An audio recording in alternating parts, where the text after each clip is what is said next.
পরিবারের সবার পছন্দের কথা চিন্তা করতে গেলে নিজের পছন্দটাই কিন্তু ভুলে যাই। আসসালামু আলাইকুম সবাইকে, কেমন আছেন সবাই? আলহামদুলিল্লাহ আমরা ভালো আছি। প্রতিদিনের মতো নতুন আরেকটি ভিডিও নিয়ে চলে এলাম। আশা করছি পুরো ভিডিওটির সাথেই থাকবেন। আর যদি ভালো লেগে থাকে তাহলে লাইক কমেন্ট শেয়ার করার জন্য অনুরোধ রইল। সকালের নাস্তা বানিয়েছি, মানে রাইয়ানের বাবা তো খেয়ে চলে গেছে, ওকে রুটি বানিয়ে দিয়েছিলাম। আর ছেলের জন্য আর আমার জন্য বানিয়ে নিলাম পরোটা।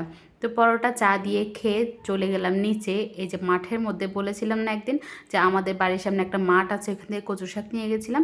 এখান থেকে নিয়ে গেছি কচু শাক, আর আজকে আমি পাঁচ মিশালি শাক তুলতে চলে এলাম। ভেবেছিলাম পাঁচ মিশালি শাকটা তুলে ভাজি করব, কারণ শাক ভাজি আমার কাছে অনেক ভালো লাগে।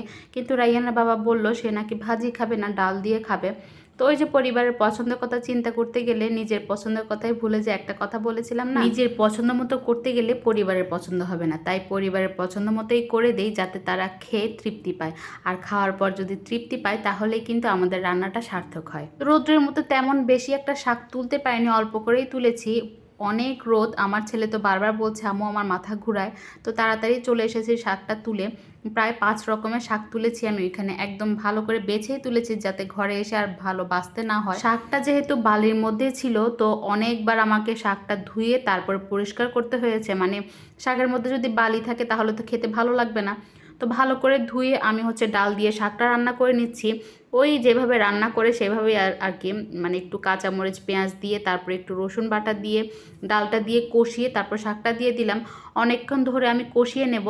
তো কষানোর পরে যখন শাকের গন্ধটা চলে যাবে তখনই কিন্তু আমি এটার মধ্যে পানি দিয়ে দিব। আর আজকে শুধু ডাল দিয়ে শাকটাই রান্না করছি আমি, আর এখন কিছুই রান্না করব না, কারণ গতকালকে যে তরকারি রান্না করেছিলাম ওইটাও রয়ে গেছে। তো ভাবলাম ওই তরকারিটা আর শাক দিয়ে দুপুরে খাওয়া হয়ে যাবে, আর রাতের বেলায় কিছু একটা করে রাখবো।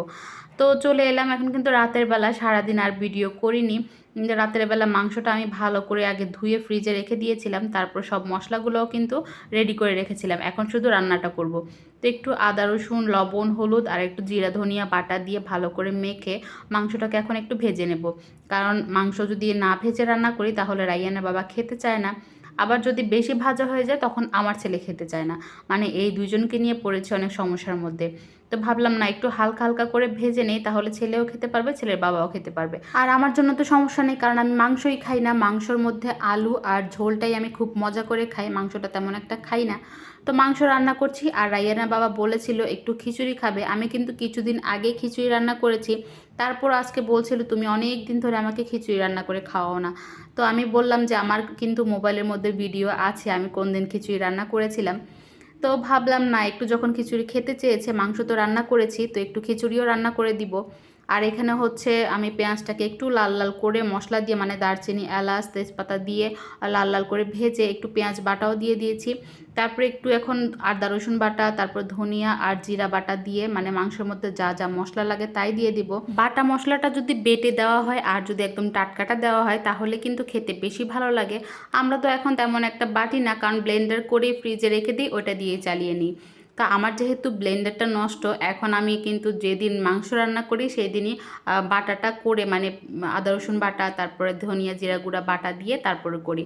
তো এখানে আমি আলুটাকে খুব সুন্দর করে কষিয়ে মাংস দিয়েও কষিয়ে নিয়েছিলাম, বেশ অনেকক্ষণ কিন্তু আমি কষিয়েছি চুলার আঁচটা কমিয়ে। এখন ঝোলের জন্য পানি দিয়ে দিলাম।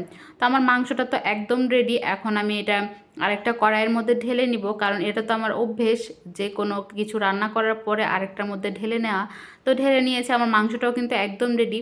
আর খুব সুন্দর কিন্তু একটা স্মেল আসছিল, ওই যে বাটা জিনিস ধনিয়া জিরা বাটা আদা রসুন বাটা, এগুলোর জন্য কিন্তু খুব সুন্দর একটা স্মেল আসছিল। তো মাংসটা রান্না করতে করতে আমি কিন্তু খিচুড়ির জন্য মশলাটা কষিয়ে তারপরে চালটাও দিয়ে দিয়েছিলাম। তো রান্না করতে করতে আমার কিন্তু গ্যাসটাও শেষ হয়ে গেছে। ভাগ্যিস আমার কাছে এই চুলাটা ছিল, না হলে আজকে খিচুড়ি আর রান্না করা লাগতো না, রাইয়ানা বাবার জন্য বসে থাকতে হতো। তো আমি রান্না বান্না করে নিয়েছি, এখানে মুরগির মাংস আর গরম গরম খিচুড়ি। আজকে রান্না বান্না তো শেষ করে নিলাম, আর এগুলা খেতেও কিন্তু ভীষণ মজা ছিল, গরম গরম খিচুড়ি আর মাংস।